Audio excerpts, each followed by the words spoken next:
Welcome to Season 1 of Margin Talks by Finaloop, where we help explore the flow of money in e-commerce. Today I have Jessica Lee on the show. Jess is one of my favorite people to go to when I need a bolt of inspiration or a shot of energy, and you'll quickly learn why after listening to her for a few minutes. Jess worked in corporate strategy and M&A at Gap and Old Navy for 5 years before founding Modern Citizen, an 8-figure apparel business for modern women. As a largely bootstrap brand, one of the things that I hope comes across in this interview is she's deeply knowledgeable about every aspect of modern consumer brands because she's actually done the work. Jess, welcome to the show.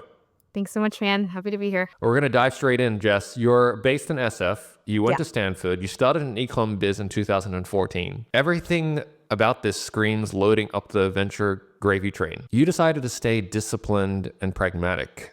Why is that? Well, for a couple of reasons. I think speaking kind of back to like my experience at Gap and corporate strategy, I worked on the M&A side primarily for our e-commerce division, which at the time was run as like a separate business from the stores units. And what we found often when we were talking to potential targets of acquisition for the portfolio, especially ones that were venture backed, a lot of the expectations around exit price were pretty unrealistic for retailers like a Gap Inc. to really acquire, given where the valuations were at that time. And I was doing this work more in the early 2010s, so like not as close to the time that I started Modern Citizen, but like 2010 to 2014 in that kind of era. And that was at the time, where I would call it like e-commerce like 1.0 or 2, or DTC, I should say 1.0 or 2.0, when we were starting to see a lot of brands come out and call themselves direct to consumer, even though I think now, like 10 years looking back, we all can see that channel alone really wasn't like an actual movement. It was more of just a channel of, people continuing to shop online more. But that was very much the D2C era and very much the era that venture was investing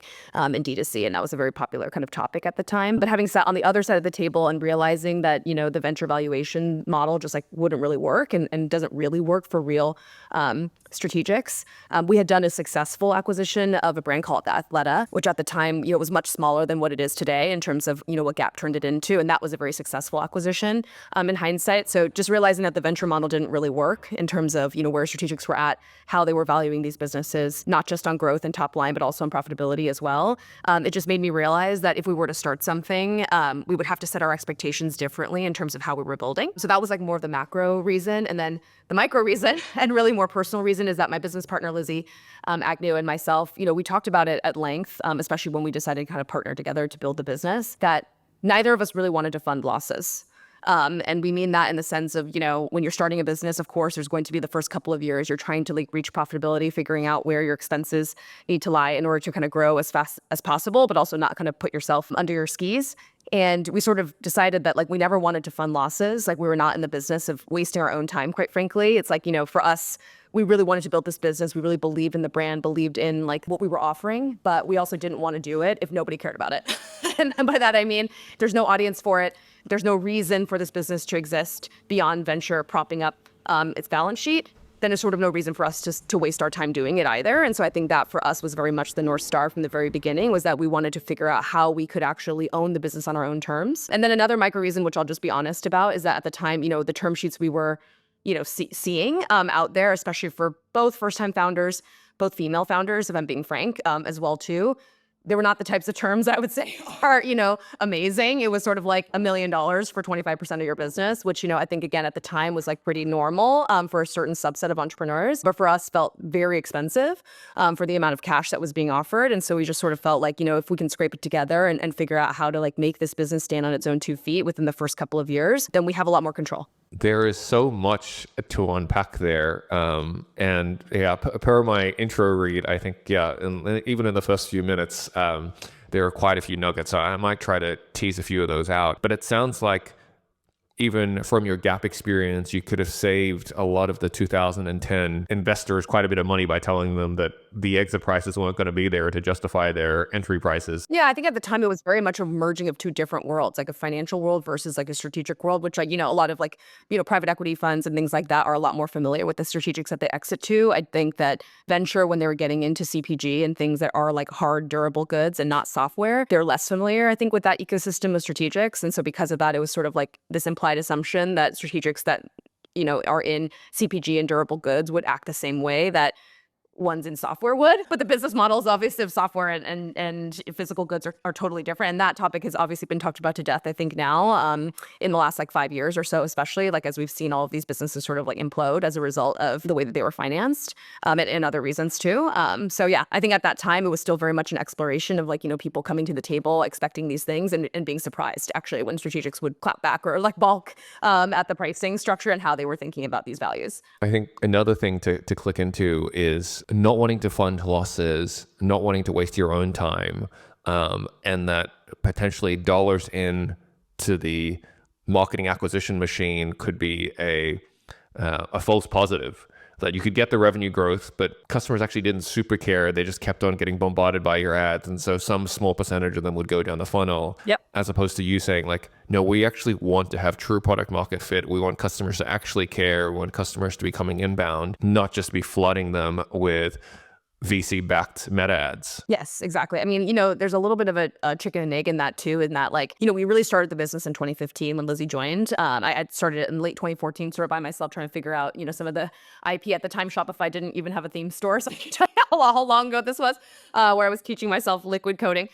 Trying to figure it out. But in 2015, at that time, pricing on Meta was a lot more favorable, and you probably could have had a lot more success in being able to kind of like figure out how to like make that maximize your ROI from that perspective. We had a very, very small cash budget. We funded the business without $200,000 of friends and family money at the very beginning and didn't have enough money to do paid ads. So actually for the first 3 years of the business, from 2015 to 2018, we didn't do any paid marketing spend, no paid social spend. 100% of it was, driven really just by word of mouth. We did some events. We were really in person. And I kind of call that now in hindsight that we're almost 10 years in, like our R&D period, where we were going out to physical spaces, talking to customers, seeing how they reacted to the product, trying to figure out what sort of assortment we wanted to bring to the table, what categories, what we weren't going to sell, what we were going to sell. So in hindsight now, it's really invaluable time. At the time, it felt glacially slow. Especially because of how much our peers were really investing in Meta. And again, being able to, at that time, because the pricing was much better, able to kind of achieve these sort of like high, ROIs just off of that budget, because it wasn't as competitive as it is now. So there definitely was something to that. I think in hindsight, we probably would have dipped our toe in sooner than 3 years to just kind of take advantage of some of that early mover advantage on those platforms, which like doesn't really exist now. But I think in hindsight, what it also did for us was build a tremendous discipline into the business for a number of reasons, not just in marketing, but just broadly speaking. We had tremendous discipline about where every single dollar was spent. We joke, that we often like our sort of secret sauce is that we know how to make a dollar out of 15 cents. And that very much that discipline was built during those 3 years where every single dollar of revenue was so hard won and so carefully executed. Again, hindsight's 2020. I think looking back now, we definitely could have taken on more risk. We did end up at that 3rd year juncture when we realized we kind of hit a ceiling on how quickly or big we could grow just off of our own, cash and that very small initial seed investment. We did another friends and family round of about $1 million. But since 2018, we haven't raised money again. We've also never taken out debt on the business. So I think that for us, again, that first 3 years was really critical of like trying to figure out how you make a dollar out of 15 cents and then repeating that over and over before we sort of like spread our wings a little bit and then tried to invest in some of these like platforms. Before diving more into Modern Citizen, I have to ask, because there aren't very many opportunities to talk about acquisitions gone so well. Take us back to Gap. You're there in 2007. In around your first year, Gap acquires Athleta for $150 million. Mm-hmm. Today, Athleta does over $1 billion in revenue. For so many consumer M&A that has failed, why has that one worked so well? That one was a really interesting one because I think Athleta was a great complement to what Gap was doing at the time. Athleta was very specifically focused on activewear, which at the time was also a very big thing. Activewear was kind of cresting. Lulu was like definitely hitting the scene and growing very quickly and very massively. And Gap Inc. as a corporation had also dipped its toe into athletic wear, but always as a subdivision of the other brands. So, Old Navy, I'd actually worked on a project called Old Navy, like Active, which was called at the time like Goga, and assorted lines that were kind of related and nested underneath the Old Navy brand. Gap obviously had Gap Body as well too, and is a meaningfully sized business as well. But there was never a standalone business dedicated to athleisure. And I think at that time, again, it was really that kind of cross in the culture of like, athleisure being everyday wear and something that like people wear, more days out of the week than less. So that was something that I think think like made a lot of sense. I think also in the room, we talked about Athleta as a brand. At the time of the acquisition, the brand actually was very specifically targeted to a certain segment of women, as a slightly older segment than sort of your typical Gap Inc., sort of brands that are kind of more focused on like the 30s and 40s. So it's a slightly older segment that Athleta was serving. And at the time, it was only online and catalog. And so I think for the organization, they really saw a lot of opportunity for Gap Inc., which is excellent at real estate, and to build stores for the business. And that's actually where I had entered the project. I'd worked with, the Gap Inc. direct team on kind of figuring out where stores should be, real estate strategy, like that type of thing, and worked on that project, and also just integrating Athleta into the business, because it got integrated into the e-commerce division first before kind of becoming its own standalone separate business within the corporate structure.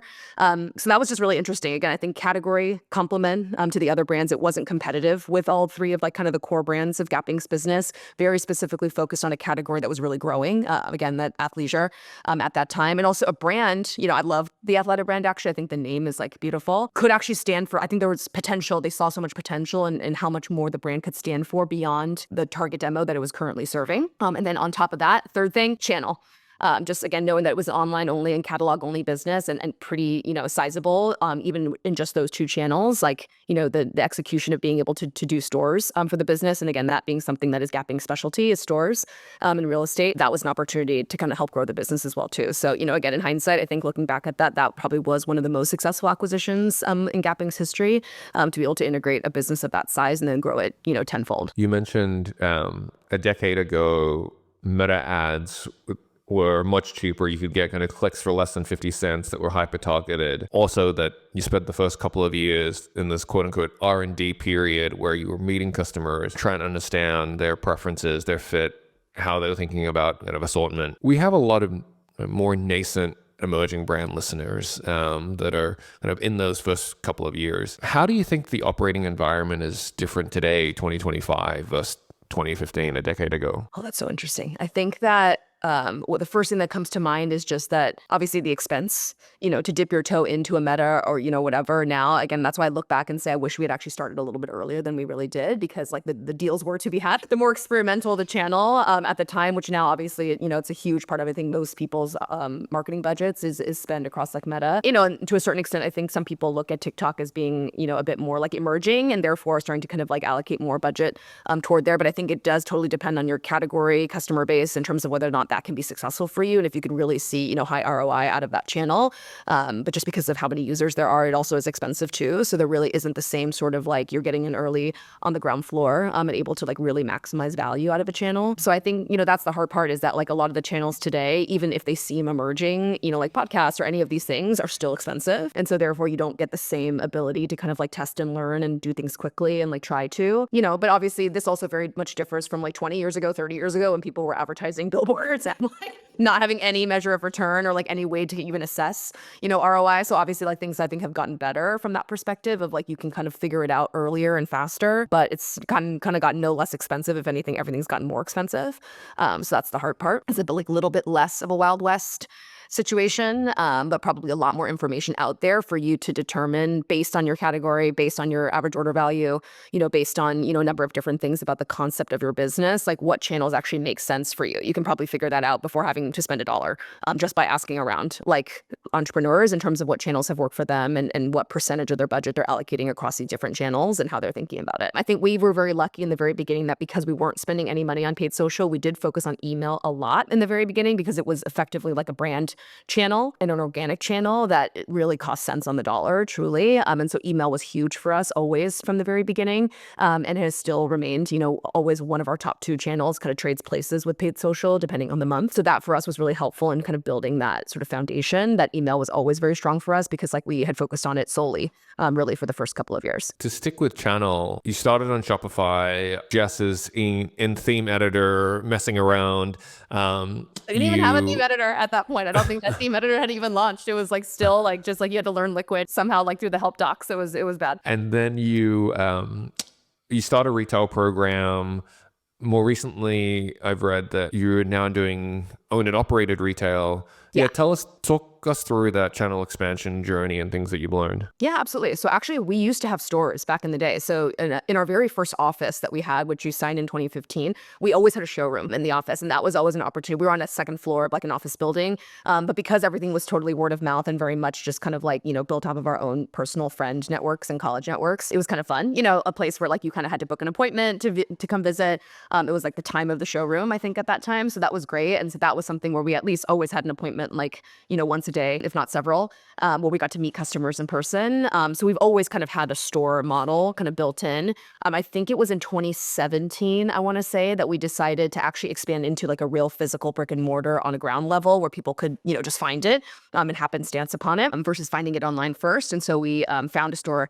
We were at the time in the Cal Hollow neighborhood of San Francisco. And so we found a store on Union Street that was just like a couple blocks down from our office. So again, very close proximity where we could constantly be in the store, hear feedback. My business partner, Lizzie, especially, like loves really being in the store and talking to customers. And so that was something that for us felt like a natural next extension, but definitely very scary because it was, signing a lease, an additional lease, and really having to be very thoughtful about how we were going to fund it. So that store opened at 2070 Union, I think, again, in 2017. And then over the course of the following like 2 or 3 years, we actually opened 3 stores. So for 2017 to 2020, we ended up having 3 stores, one in San Francisco. We moved into a slightly larger unit down the same block, 2 doors down. And also I should say too, is given that you mentioned that this is like for a lot of like, early stage entrepreneurs, the way that we ended up doing the real estate too and thinking about it was actually trying to demitigate risk as much as possible. So the way that we approached it at first was actually looking for units where we could take on a sublease, where we could actually take on the end of someone else's lease, basically. So the terms are typically shorter than you would see in like a commercial lease. Most landlords typically want at minimum 3 years for a commercial lease, and most prefer 5 to 10.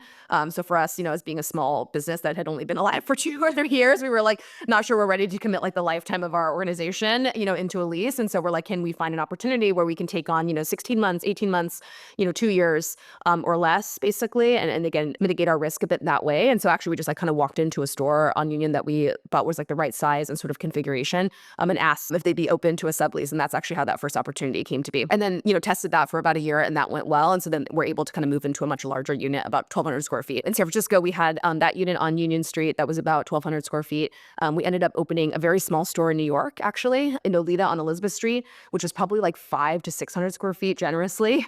Very small door as well. But New York was really important for us just because, since the very beginning of the business, actually, it's always been our largest market online, maybe except for the first year when it was mostly San Francisco. And again, things were very word of mouth. But New York, Manhattan, and Brooklyn combined have always kind of been our number one market in terms of our online store. And so we felt New York was an important place for us to test. And so we did the same thing, walked into a unit that we thought had potential for us to take over, asked, how their business was doing and whether or not we could take on the end of their lease. And luckily, we were able to get a deal done. So we did that in Athleta, I believe, at the end of 2018. And then in 2019, we actually also opened a pop-up in Dallas. And that opportunity actually kind of came to us. The developer reached out and just said, hey, we have this unit coming due that is also already a fashion business. It has dressing rooms and things. And like, would you guys be interested in doing sort of a short-term lease, starting with a year and then kind of can extend it from there? And then, of course, 2020 shortly followed that. So at our peak, we had 3 stores operating for at least like 9 months, all at the same time. And I think for us, we realized that, at the time, Meta was starting to get a lot more expensive. At the end of the day, our business, we actually never calculated our return from Meta on an LTV basis. I know that was also something that was quite popular late 2010s. 2015s, you're very familiar with that. We always thought about it more as like first order profitable or at minimum first break even, because that truly was like all we really could afford to do. We couldn't afford to, assume that there was this like, longer lifetime value based on, cohort data, because we didn't have enough data to really understand what that would look like. For us, like, even on Meta, when we start to experiment there, we were always focused on at minimum first order break even versus kind of relying on a longer term LTV. I think partially because our category is quite finicky as well too. While we actually see really high repeat rates and very fast kind of return frequency from customers, fashion is a very fickle category, and it's a category where consumers really like to spread their dollars around. Like, they don't want to be wearing one brand head to toe. They like to kind of like mix and match. And so for us, we could never really count on really knowing an LTV of a cohort because it was never very consistent. So I think that's something for us that, also kind of limited our ability to grow on that channel.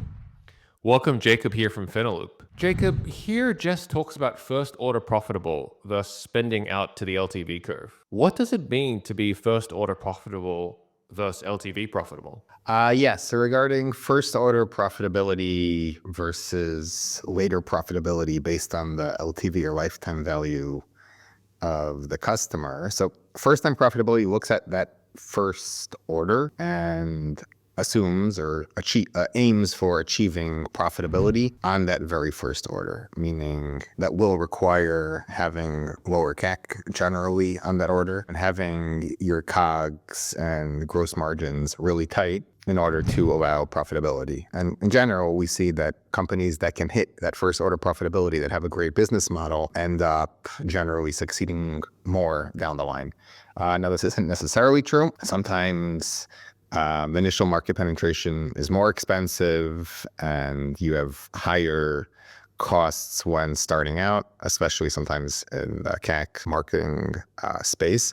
So some companies look at the LTV of the customer, meaning the total lifetime value, generally based on a subscription model, which says, okay, even if I'm losing on the first order, on the second order, I'm getting close to break even, and the third order, I'm already making money. Sometimes this could be more complex when it comes to D2C and e-commerce, because subscription models don't always work as well here. And it's just worth keeping that in mind. The D2C e-commerce businesses that have managed to get into the subscription model, a lot of them, let's say in the beauty space, have been very successful. So just in general, I know the trend of the show, a lot of the speakers have been talking about, and we talk about a lot, is the whole move over from growth to profitability from the heyday of 21 to 25 now, where we're all looking to be profitable. So the best way to be profitable and to build a long-lasting and sustaining business model is that first order profitability, that from the first sale onwards, you already know that you have profitable, at least down to the contribution margin line, possibly sometimes even within the OpEx model, which can allow your business to grow in a healthy way. At the end of the day, I think really what it comes down to is just that my business partner, Lizzie, and I both felt like it's always amazing to be able to have a channel like stores because you get such great feedback in person. I think sometimes running an online-only organization, which we did then subsequently do post-COVID, which I'll talk about in a second, the only feedback that you really get from customers is either extremely positive or extremely negative. It has that very polarizing effect when you're behind the keyboard versus in person. You really get to know people, get to understand how they're using your product in their everyday life. The connection is so much more meaningful to the customer that you're serving. You're just reminded much more constantly of like who it is that's in your community. So I think for us, we just relish in that. Like that's something that like has always been an important part of what we do. And so that's something that, we felt like we could handle at the time. And because we had done it a few times within a couple of years. And again, all three of these opportunities for us were much more risk mitigated because of the term length and the rents at the time all made sense. It was like, just something that we felt like was important to experiment with and give it a try. But then January 2020 happened, of course, and things started to kind of go a bit awry. I actually was scheduled to go to New York in February of 2020 to find a larger space in New York because the 550 square feet, wasn't cutting it, especially for an apparel retailer where you have to have dressing rooms and those types of things. And so I was scheduled to go there, actually find a new space for us to move into, and had started hearing things about COVID and was sort of like, oh, I'll just delay my trip to March. Our lease was done at the end of April, or our sublease was done at the end of April. So I was like, I have a little bit of time, I think gotta crunch it in. And then obviously March 2020 happened, and it was like March 13th or 15th or something like that, this SF shut down. And then, Lizzie and I really pivoted our focus to kind of just trying to figure out what was going on with COVID and all those things. So, I would say like in hindsight, again, it's quite fortuitous. Our New York lease was probably was definitely the most expensive and also kind of the toughest to manage just because, we were based in San Francisco at the time. But luckily our sublease was ending in April of 2020. And so that was something we were able to navigate, post COVID. But in 2020, we ended up holding on to only, we closed New York and Dallas during that time because Dallas, again, was more of a pop-up and it was really month to month anyway. So those landlords were really kind once COVID happened and allowed us to kind of move on quickly.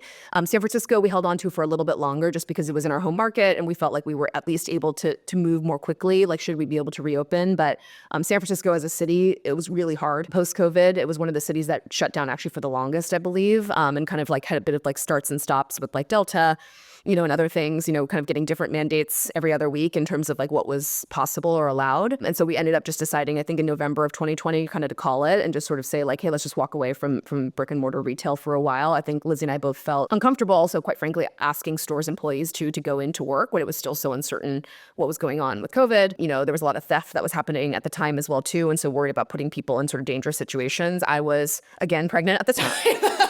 Now I'm like remembering. And so it was just something that it was just very difficult. I actually was staffing the store myself personally during that time because we just felt, again, it was like, a better sort of situation for, the owners to kind of manage it. But we also had to shut down our warehouse for a period while COVID was happening. So Lizzie, my business partner, and myself were also the warehouse employees shipping orders every day over that summer. So much going on in addition to being pregnant that it was just sort of like time to call it. So in November, we were able to negotiate out of our lease, found, our landlord a new tenant, and were able to move on. So just tried to play it the best that we could and be fair sort of on all sides. But COVID was a tough one. And I'm sure for any other founders out there listening, like, if you survived it, yeah, you kind of look back, hindsight and you're like, wow, it's like, probably one of the hardest things, actually the hardest time in the business, but really definitely tested that resiliency and that ability to kind of clamp down. I'm sure that there is for e-commerce owners that are listening, probably bubbling up some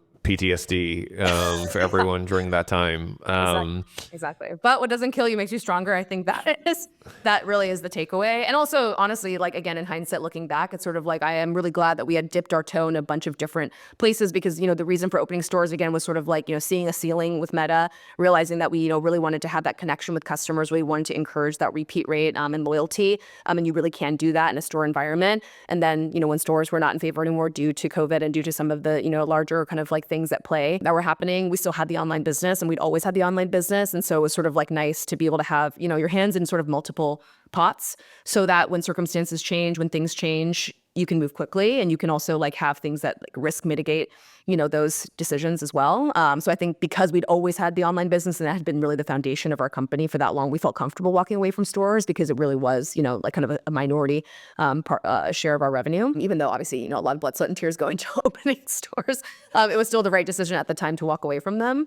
But we had the online business to return to. And again, that being sort of like our core and our foundation. And then the last thing I'll say just about COVID in terms of as it relates to finance is just that, again, because we had built that discipline in the early years of the business, the first 3 years where we were making $1.15. I think a lot of our peers and competitors at the time had a really hard time being able to clamp down when needed to sort of change the trajectory of their business to not be unprofitable, but to at least be minimum, again, break even, or just try and kind of like reorient the way that their expense structure. And that's really hard to do with such little notice. I mean, like really, I don't think anybody realized how severe COVID was going to be until, maybe a month in. I feel like we shut down the office like March 13th or something like that in 2020. And it really wasn't only until 2 or 3 weeks later did we realize like the severity of what was going on and like how long we were going to have to be closed. I think, we assumed, oh, maybe it's a month or like it's a couple of weeks and then we could just go back to business as usual. But that obviously isn't how it happened. But because quite frankly, we've always sort of like lived on the edge and like been sort of building our business to break even so that we could,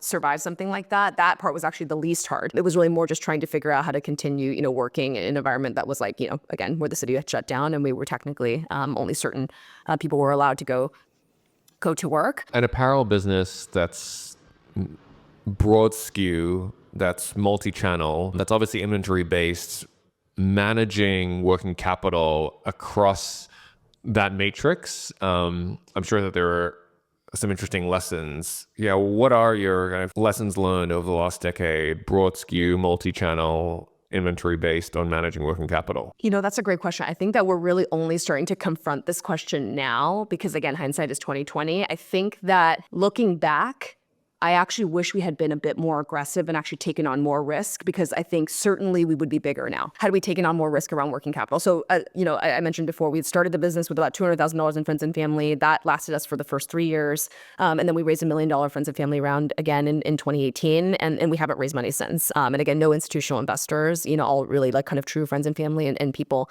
mentors in our personal networks. Jacob, Jess talks about how she raised $200K and then $1 million.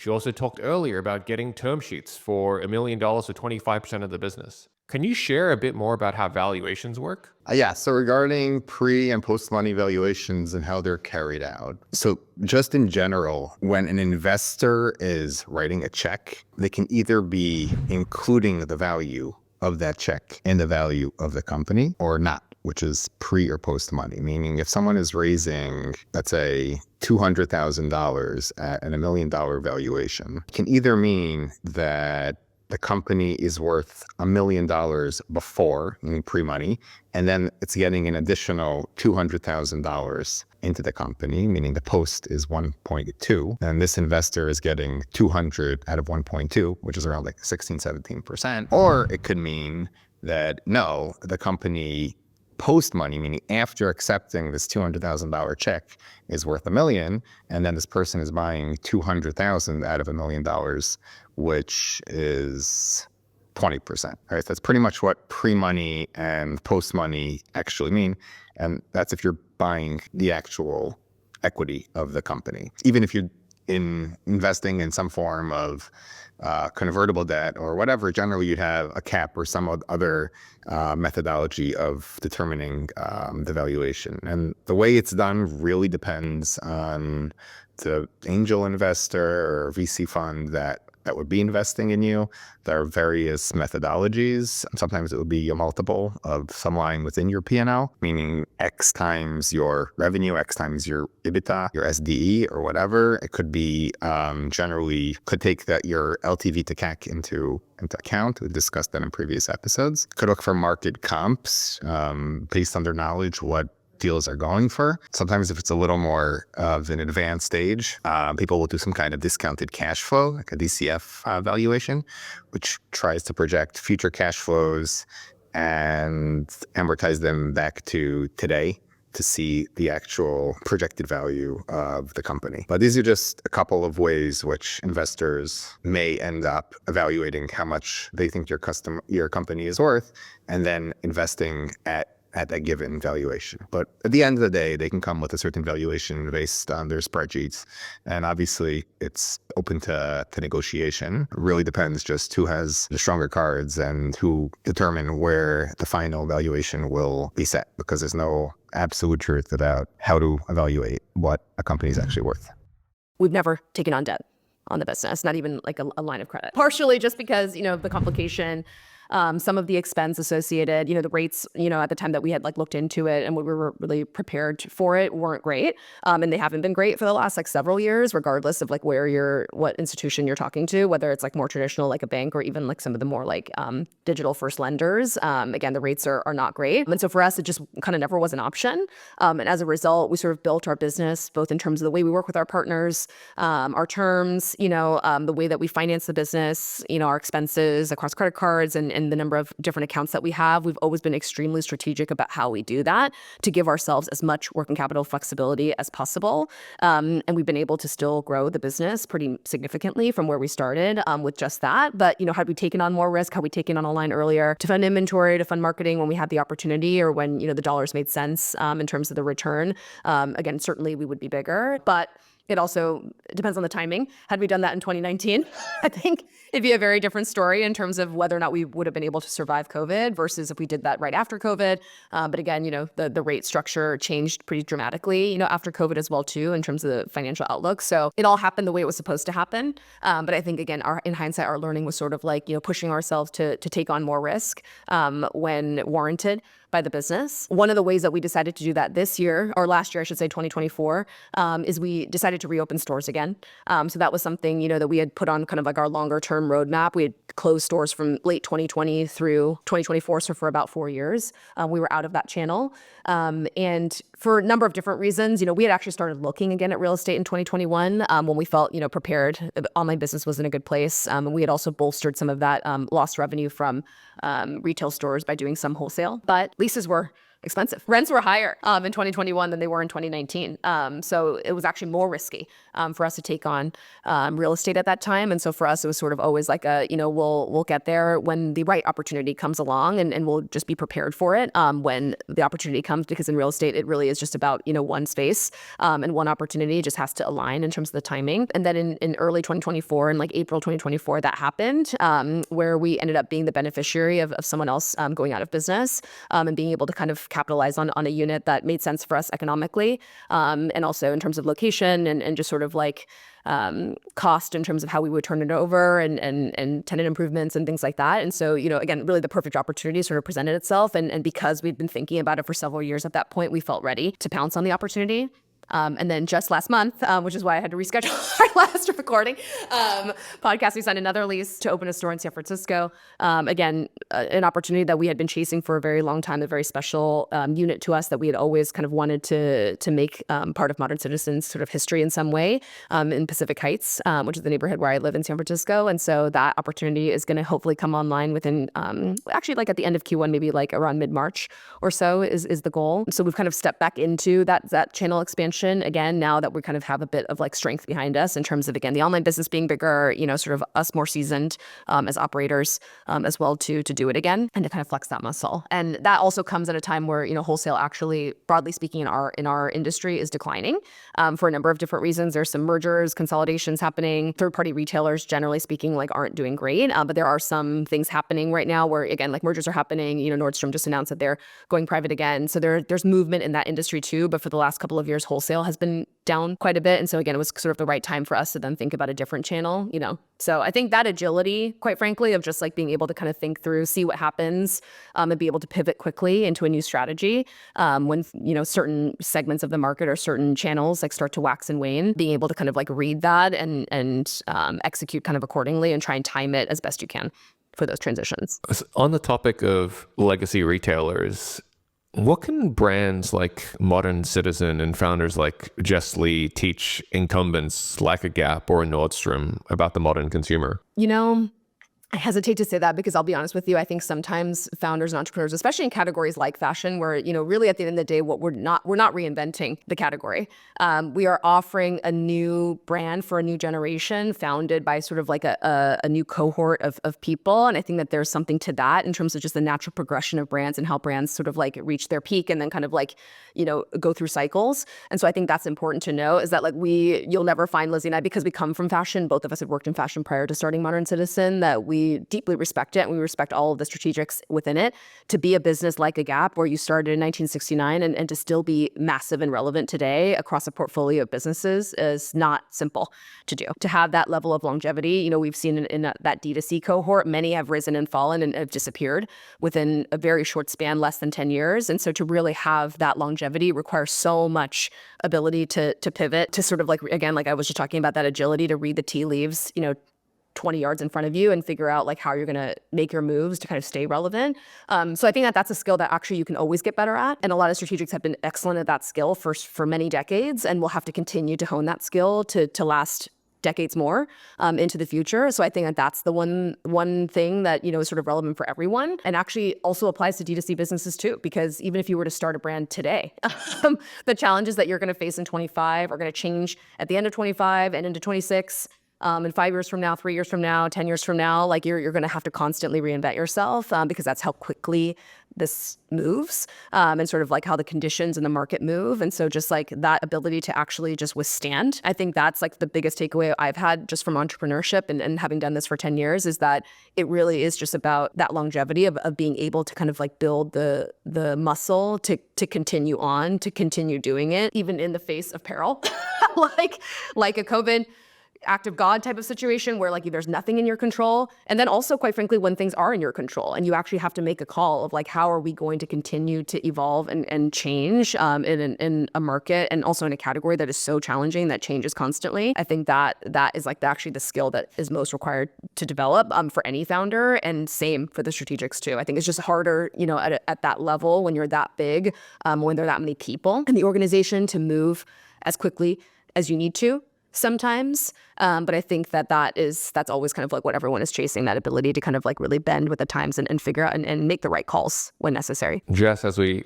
head towards a wrap, a two-part question for something fun at the end. This wouldn't be a consumer products podcast without me asking, A, what's something that the listeners should go and check out? Kind of what's your favorite item on the Modern Citizen collection at the moment? And then two, what's a product that you've been eyeing, that you've been saving in cart, that you're excited about? Oh, that's so interesting. Ooh, I gotta think about this.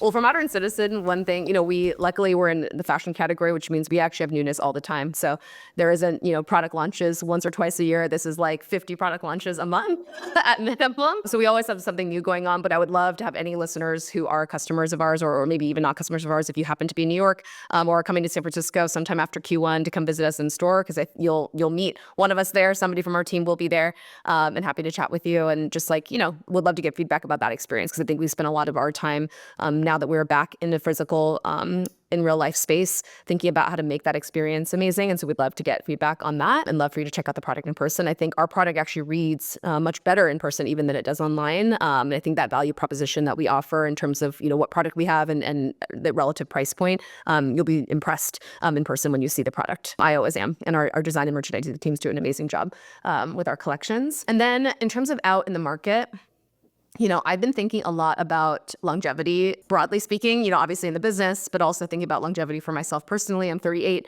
now, done with pregnancy, I have 2 kids, done with that chapter of life. And so I think a big thing that's blowing up in the DMs right now, and in terms of my friend groups, is all about personal health, longevity, really thinking about, how do we prolong that? How do we prolong our lifespan? I know that's a big topic of conversation among wellness industries of how do you promote a healthier lifespan, meaning the longer period of time in your living life where you are healthy and able to kind of do things. So I've invested many years into Pilates to kind of try to help myself from that perspective, but then also some, sort of biomedical, or I'm not sure what you would call this segment of things, but, things like continuous glucose monitors and trackers. That was one thing I tried this year was I signed up for Levels, which actually was started by another sorority sister of mine from Stanford, Casey Means. And I tried that out just to see if it would give me more insight. I think that, up until my 20s, because of the time that we were, young and kind of growing up, that really wasn't a thought to think about those things, to track those things, or to invest in that future. But I think I'm at the age where we are really needing to invest in the next decade, or prepare for the next decade. In my case, preparing for perimenopause and all the things that are kind of to come in chapters ahead. So I think it kind of is a nice analogy to what we were just talking about last in terms of the business, is trying to think 10 years ahead and then work backwards, and then really only plan in 1 or 2 year increments of small things that you can do to kind of get better, so that you're better prepared for, what happens when what you can least expect kind of can happen, that you are able to kind of move and pivot. So I'm thinking about that both in the business and also in my personal health. What about you? I want to know your answer to that question. Yeah, I probably actually have a very similar answer. I have 2 things in my cart. One is a very overpriced polo that I have been debating on whether it's within my price range. And then I've probably been, it's I guess we're in the zeitgeist of I'm the same age as you, probably, get similar DMs about health and wellness. I've tried the Whoop for the past year. My wife just got the Aura. I think it's okay. I'm still on the retention curve. I don't know that. I'd say that my NPS would probably be moderate, but I'm still a customer. Wait, what is Whoop? I actually don't know what that is. Oh, the Whoop. It's this. It's a tracker. Oh, okay. Yeah. For sleep, or for just for your kind of general predominantly vitals? For sleep, but it's also kind of has steps, measures heart rate, kind of. And I don't know that I've gotten necessarily a behavior change, although maybe that I'm just encouraged to go to sleep a little bit earlier, which is probably worth it in itself. Right. And I know a lot of friends have done a lot of these early detection or biomarker kind of, you send blood samples. Actually, that's one thing that is in my cart. I will admit, now you're reminding me, is this thing called Function Health. That I discovered, where it's all about, tracking sort of your blood test data, which actually makes a ton of sense, because I think right now all my blood test data is in PDFs attached to email chains in my inbox that I'll never see again because I don't remember they're there. So being able to see over time, track things over time and have some behavior modification that way, I feel like I'm really interested in that, because it makes sense to leverage technology to help you with that. It sounds like we'll need to do a follow-up one just on health and wellness best practices for D2C founders. But Jess, thanks so much for taking the time today. So fun. I feel like we got so many episodes worth of nuggets from you. So I really appreciate you doing this. Thanks so much, Van. Appreciate it. Great to see you. Thanks for listening to Margin Talks by Finaloop. Don't forget to like and subscribe on the channel you're listening to. If you have any questions or feedback, feel free to email me, fan@thehedgehogcompany.com. And if you'd like to see what Finaloop can do for your e-commerce business, please visit finaloop.com. We'll see you on the next one.